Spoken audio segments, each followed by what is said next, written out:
Before we get going, I want to give a slight warning / disclaimer. In the previous reaction video, I got a little bit heated and slightly outspoken. I do mean slightly.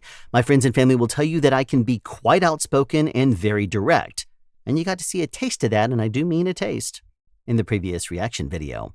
And it went over well with many of you. Many of you like the no-nonsense approach, the fact that I don't play games and that I shoot very direct.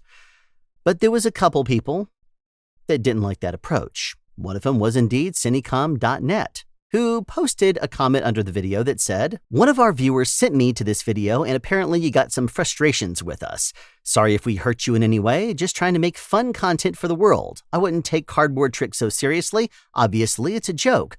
Imagine you would get to set with your cardboard gear. Wink. Anyways, I don't mind the critique, but please keep it respectful. Look into the mirror before you bash on someone." I appreciate the comment, and you didn't hurt me. It takes a lot more to hurt a Gen X person than that.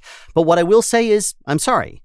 I'm sorry that to someone that takes sound very seriously, I am very direct and can be somewhat hurtful in my words. So out of fairness to you, just because I've already seen where this video goes, I'm going to censor myself.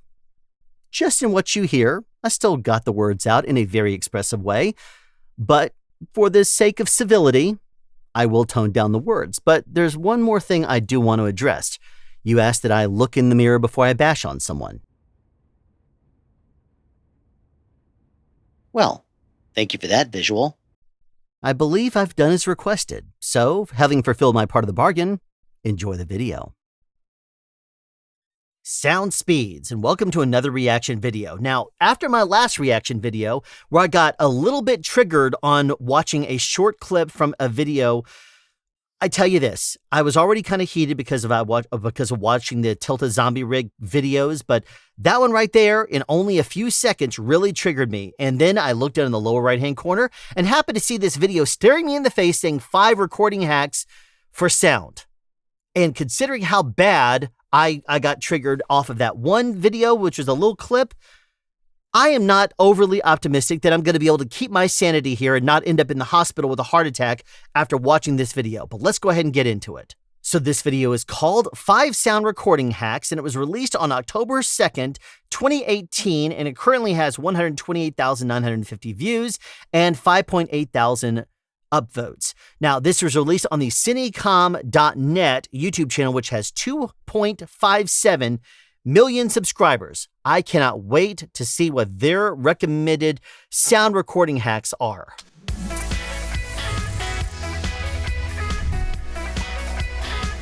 Hey folks, it's Jordy here for Cinecom.net, and welcome. And it's the same guy that got me all worked up last time.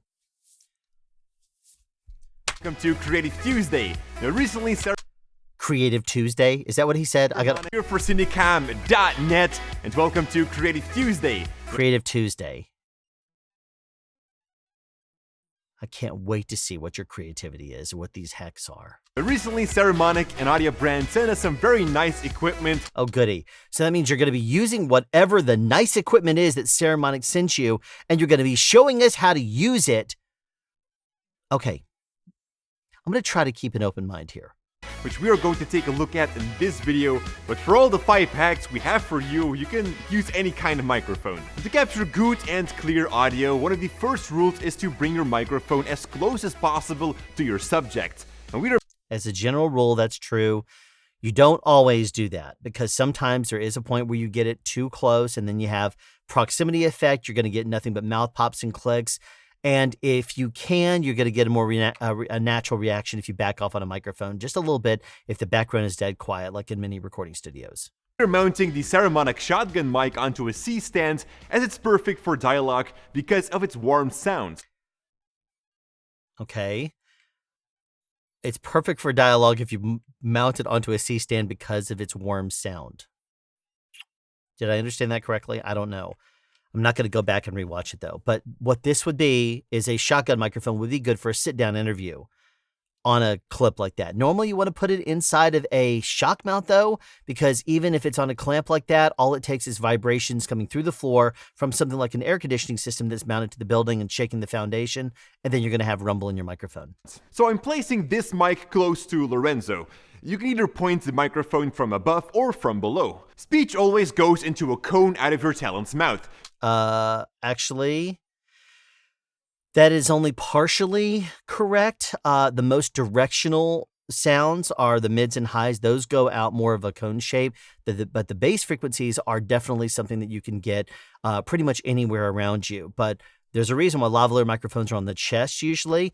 As long as it's out in front of the mouth, it's going to not be in the chin shadow, the area that's not directly line of sight to the mouth. If you can get the microphone outwards line of sight, technically you should be able to get it decently. That's why we use lavalier microphones the way we use them. So either position can capture that audio well. Now having that microphone so close to the subject is great, but when we switch to a long shot, that microphone becomes visible.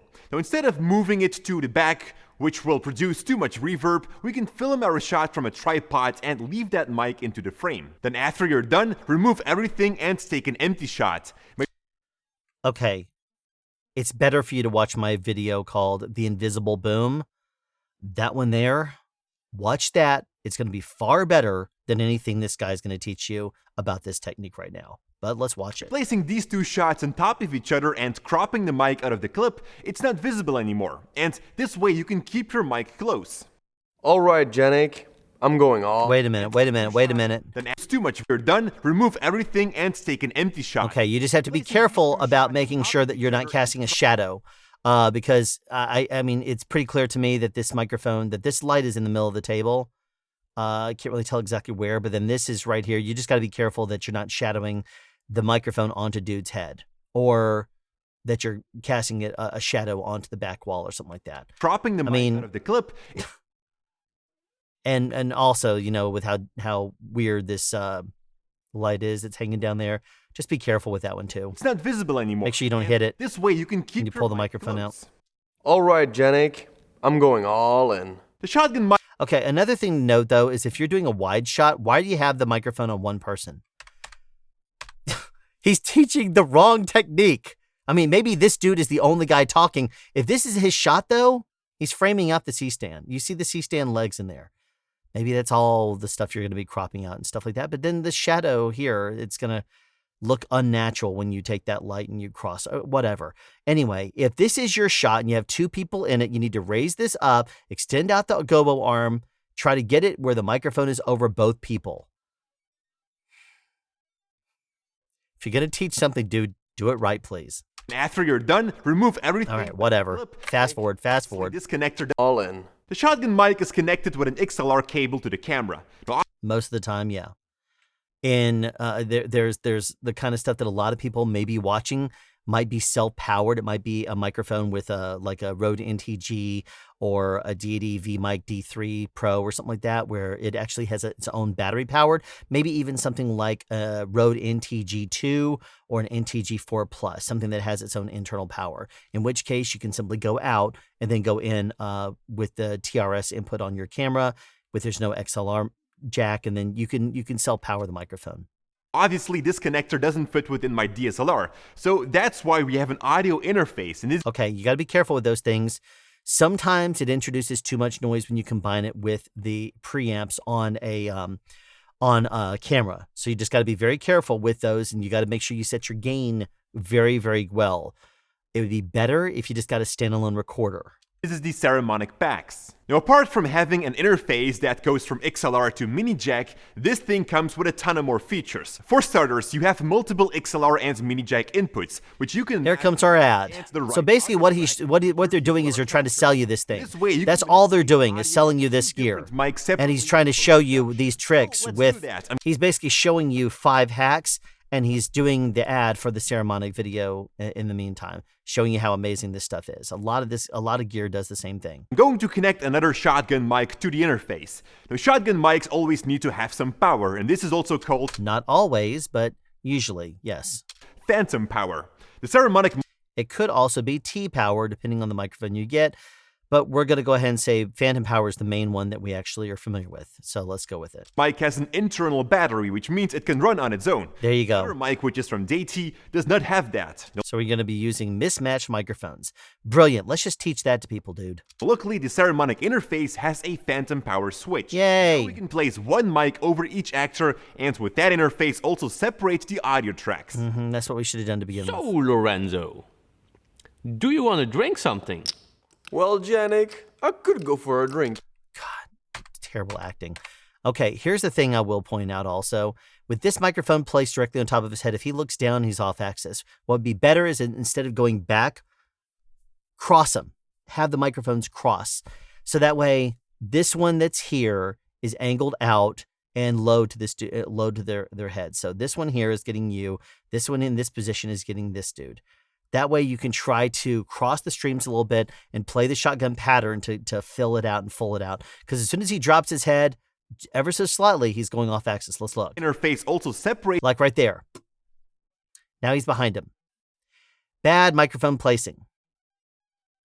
If this one was cued out, you would still want to back it up a little bit. That way it would be angled a little bit more like this, and you'd be able to dig him out just fine. Sure, you're going to be able to get some of this dude, but not as much as you would be with this shotgun microphone getting him over here.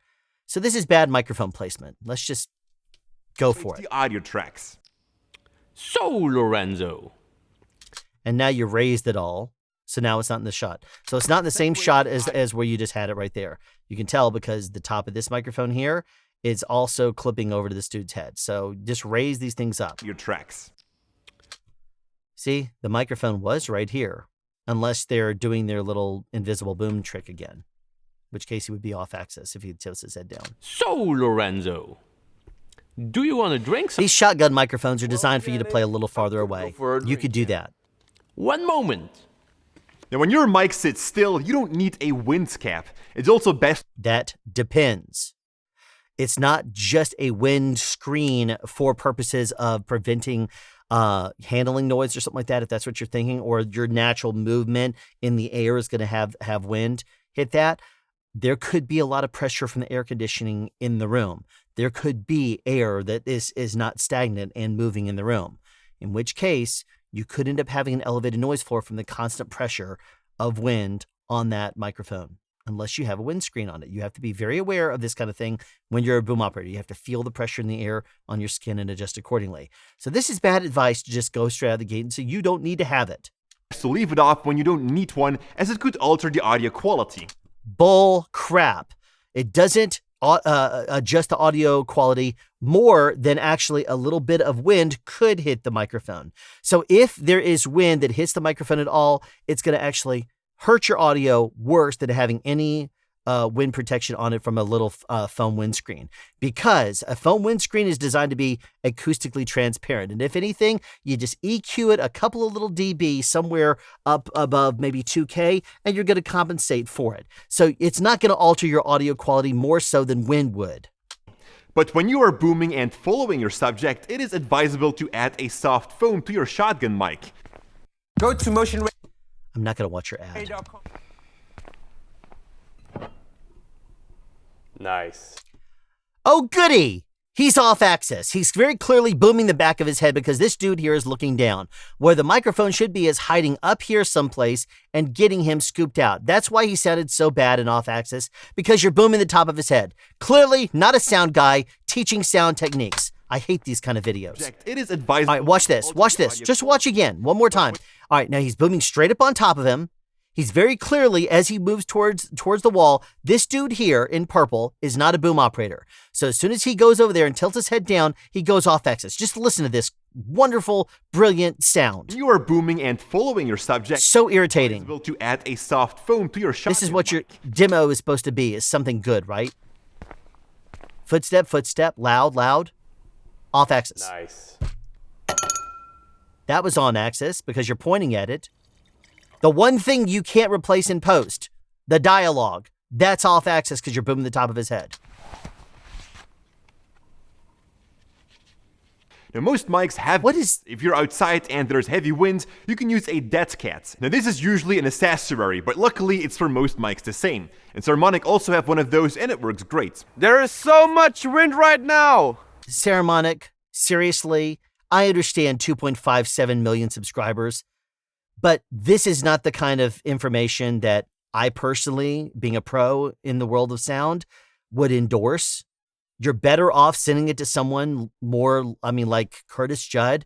I don't want to say send it to me because honestly, I don't need more gear and I don't want to end up doing a little ad for you like this, but you'd be better off actually sending it to someone who's going to give you a lot more than 5 mediocre sound tips in the course of a 8-minute and 42-second long video. There is so much wind right now. No, there isn't. Now I also use a dead... No, there isn't. Wait a minute. Right You're the now. sound guy and you're saying no? Are you wearing headphones? Are you wearing headphones? There is so much. I can't tell. It almost looks like there would be a band up in there, but I don't see any cable coming from there. The left side is the one that usually actually has the cable coming down. I don't see anything. God knows. But yes, there is sound. The sound guy's saying there's no wind. No, there isn't. Clearly a bad sound guy. When recording voiceovers. That way the plop sounds from your voice could be eliminated. No, you don't. You don't use the dead cat inside of a recording studio. If anything, use the foam that you were talking about before. Because if anything, you might have a little bit of plosives and need that wind protection. But what you don't do is you don't put a dead cat on your face because all those highs that you were so concerned about before when you talked about your audio quality, that you didn't need to have it on when you're inside of a room because you don't need to have it. Remember that, dude? You said you don't need to have a windscreen or anything like that inside because it's going to mess with your audio quality. And then you put something on more dense and then you want to use that inside? This is moronic. It's completely wrong in every single way. If anything, here's what you do. You watch my video on how to find your perfect voiceover microphone positioning, and you do that because you could very easily have a microphone that is completely on access to the mouth and off access to the wind and still getting every bit of the sound you want to and not use any kind of wind protection at all. I like pancakes. And you still hit the plosives on the microphone because your positioning sucks. Plop sounds. Listen to this again. He's just going to nail it with plosives right there, really hard. I like pancakes. God, this whole... Now, if you do still hear such plopping noises, well, you could take the mic a little bit out of the dead... Holy crap! Can you give any good advice? That is wrong also because when you do that, it's going to create a muffle sound because at that point, you're basically taking the wind protection. All right, here's the thing. Into the microphone here. You have yourself a soft windscreen that's right over the tip like that. You start to, you have a longer one that covers up more of it. You start to do that. You're taking all of that material, all of that muffle and putting it over the end of your capsule right in the middle of the pattern where instead of having a little bit of the wind protection that the pattern has to go through, you're taking a lot of it and putting a whole lot of that material right in front of it. It muffles the crap out of the sound. This is advice. Leaving more empty space in the top. I like pancakes. Yes, it's going to help with plosives, but it sounds more muffled. Did you notice that? If you don't have such a dead cat, use a thick sock or any other thicker fabric to remove wind or such plopping sound. Wrong! Go off axis! I like pancakes. Now, not all sounds can be recorded on the spot, and it's also best that you don't. For example, it's better that you don't. If you would record voice with one mic from your actor and a certain handling with a second mic, that second mic will also record a bad version of the voice. Hey, Janik, everything okay there? If you like to get a... What do you know? It sounds like his actual booming. Remember the stuff he was doing, his action sounded really good, but his mouth was off axis? This should be the audio that makes you happy, dude. Crisp sound of these poker chips, record them separate. You can really focus on certain visual elements by capturing a crisp sound of them. Hey, Janik, is everything okay there? Oh, guess what you could also do? You could play the pattern of your microphone. Watch my video on how to properly use a shotgun microphone. And you'd find out the kind of stuff that this guy here is not going to ever teach you. If you cut to a long shot, a close-up sound might not be in place. Oh, what? You're not going to just digitally remove yourself?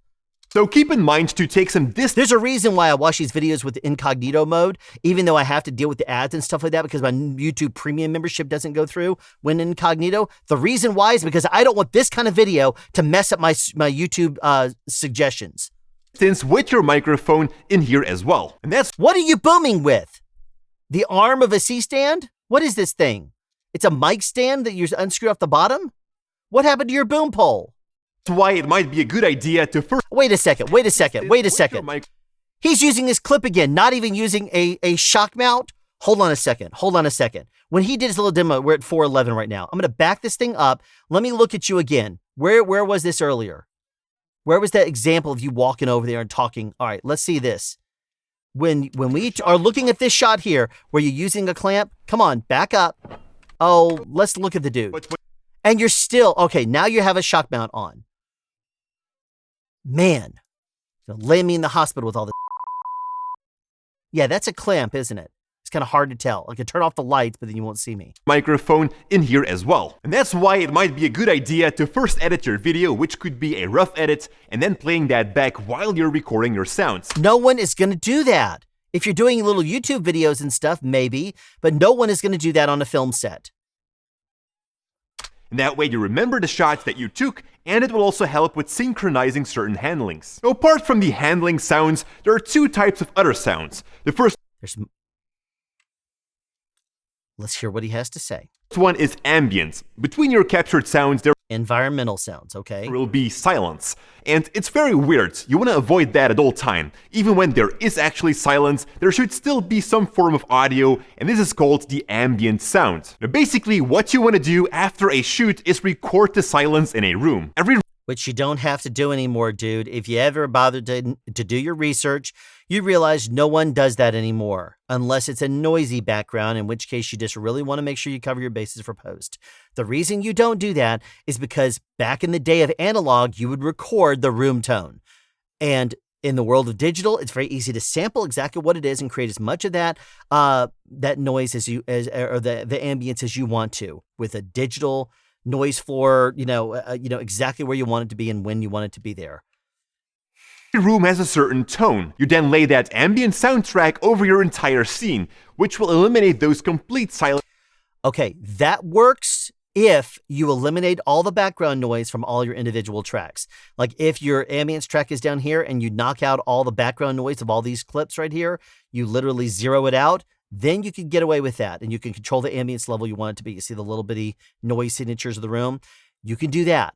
But what you don't want to do is have all of that noise, so all of that and the ambience too. Let me see if you say that. Silence parts. And finally are sounds that you can't record. These are sounds such as breaking bones, unless you really want to do that. But that's Foley, that's different. There's a less painful way, by cracking carrots, for example. Or if you are in a hurry, you could crack your knuckles or snap your fingernails against your teeth. The main thing about Foley is that as long as it's convincing, you have a sound that matches an image. As long as it looks like it sounds, you're fine. Producers, imagine having samples that... Janik?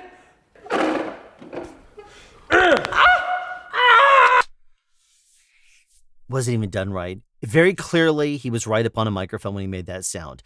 The proximity effect sound of doing Foley, there's a reason why you never see sound effects recordists that are literally taking a microphone right up next to it. Like the microphone is here and you're popping your knuckles in front of it. It's because it sounds too close. Back off on it a little bit, make it sound more natural. If this is the shot you know it's going to play in and he's in the middle of that, you would expect there to be at least a couple of feet away from the sound. And when you end up having this overly present, like a microphone here and making the little noises in front, you can play it, sure, but it's going to sound acoustically completely off, which is exactly the way it sounded. Janik? Listen. Sounded like... That brings me to these little things, which are wireless microphones. It comes with a transmitter in which you can plug in a small lavalier mic and a receiver which goes into your camera or audio interface. This one from Saramonic is a very interesting one because it has a dual channel, meaning that you can wirelessly connect two transmitters to it. Other brands on the market are pretty expensive if you like one of these, but Saramonic managed to build a very affordable system without compromising quality. Now, lavalier mics Like you know quality. are used to clip onto your shirt and capture a clean audio of a person that is hard to boom with a shotgun mic. Definitely Oh man, do you know how to place a microphone at all? a shirt and capture a clean audio of a person that is hard to boom with a shotgun mic. He's clipping it on the inside of his collar. When you have a V right here, you can put it on. Seriously. Definitely if that person is running around or you don't have a sound guy with you. When I started with filmmaking, I made a big mistake and bought a shotgun mic as my very first audio tool. Now, usually Yeah, that was a mistake for you. What you needed to hire is a sound person, because you clearly don't know what the you're doing. filming alone or in very small teams, that shotgun mic was pretty clumsy. So after some time, In your hands, I have no doubt. I purchased a lavalier set, which helped me so much with being faster Not if you use that lavalier microphone hiding technique. It's going to sound like at my work and not having to need a sound guy. The quality of the audio And you don't, I can't wait to hear what he says about the audio quality here. Because right now, I have not been impressed with his booming. I have not been impressed with his lavalier placement. I haven't been impressed by anything this guy has said. So I can't wait to hear what he has to say about audio quality. So let's see. Sound guy. The quality of the audio is, however, not as good as a shotgun mic, but it's definitely something that I would recommend to buy if it's your very first audio equipment. I am going to disagree with you there and say that what you need to probably get first, if you're this dude here, is some sort of a camera mic that goes on the actual camera. The reason I'm saying that is because probably if you're recording in a quiet studio like he is, it's going to give you better results than it would be if you were to have a lavalier microphone that's inside of someone's clothes. At least it would get you a little bit closer type sound. I'm not in the world of corporate video, and I certainly don't do the kind of projects this dude does, but I'll tell you that's probably your better bet. Just going off of a hunch here. I'm a very big fan of the Saramonic gear myself, definitely that dual channel receiver, but of course you can look at any brand available on the market. So having two transmitters going to one receiver means that you got a compact system as you don't need an audio interface. And your left and your right channels inside your camera are totally separate. Yes. I'm sorry, Janik, that I kind of broke your arm. It's okay. So let's continue, I guess. All right, here's a little side note that this irritates me. Whenever someone does something bad to you, and they apologize, don't say it's okay. Because what you're doing is reinforcing that no matter what you do, it's okay. There's no harm done. That's when you say your proper answer would be, you're forgiven. Sure. So, like I was saying, that is how you should use a lavalier system. Now I got some pretty good... Please tell me this video is almost over. First of all is the live sound designing. Now we've got a poker table right here, and I like to capture some crisp sounds of the handlings. So what I can do is tuck the transmitter away under the table and hide the small lavalier mic behind some poker chips. The other lav mic will go next to the cards Lorenzo has on the table. A quick setup to capture close-by sounds immediately. Wait a second. Did you actually put the wind... Okay, the windscreen is left on the lavalier microphone, and then you hide it. Poker chips. The other lav... That lav, okay, he did take off the windscreen there. At least that's good. mic will go next to the cards Lorenzo has on the table. A quick setup to capture close-by sounds immediately. And guess what? It's going to probably be better in every single possible way if you wanted to record those wild sounds with a shotgun microphone directly overhead at the height you would expect it to be at. So maybe 2 feet off, like you were actually a Foley artist and you were not playing the microphone too close to the sound. You know, like a real Foley artist. See, that sounded like when he picked it up from right there next. It sounded like being too close. Doesn't sound at all like it's supposed to. Have lav mics and you're not planning to buy one, you can use your smartphone's earbuds. It comes with a small mic for phone calls, but with a voice capture app, you can tape your phone under that table and have a small mic tucked away somewhere else. Now, since I'm recommending to get a... And he puts a chip on top of the damn microphone. Seriously, can this guy give any good advice? wireless lavalier... That is too close. You don't put anything touching your microphone because all it then takes is you have a little bridge of chips and that chip on top of it is touching your microphone. That means if you touch any of the other chips and it rustles or messes with that at all and touches that chip that's on top of the microphone, guess what it's doing? It's making sounds that's directly conducting to the capsule. Sucks. system first, there might be situations where you do need a boom mic. And if you don't have that, why not tape a lav mic to a stick and follow your subject around? Maybe your talent is moving too much, where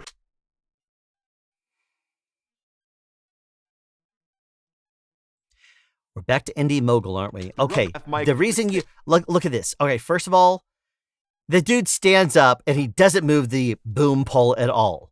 So it goes right into his hair. This guy completely at everything. Watch, right here. maybe you're Boom, right into his hair. His little lavalier microphone is right off the end of the guy. You need to go up. He's like, yeah, look at that. It's so funny.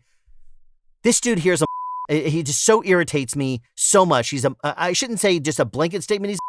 Obviously, he has 2.57 million subscribers. But with regards to sound, your talent is moving too much, where the rubbing of the clothing is interfering too much. So hanging that lav mic on a stick is a perfect solution. No, it's not.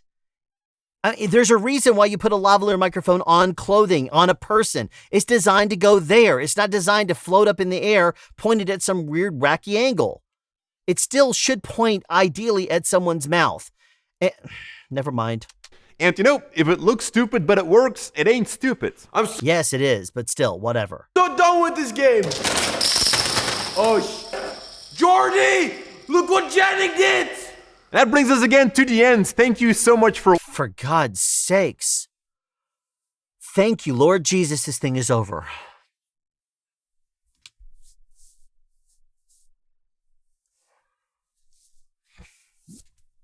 I tell you, I don't take medicine for blood control or anything like that, blood pressure, blood control. I might need to start if I keep doing these reaction videos like this, especially on this dude's channel.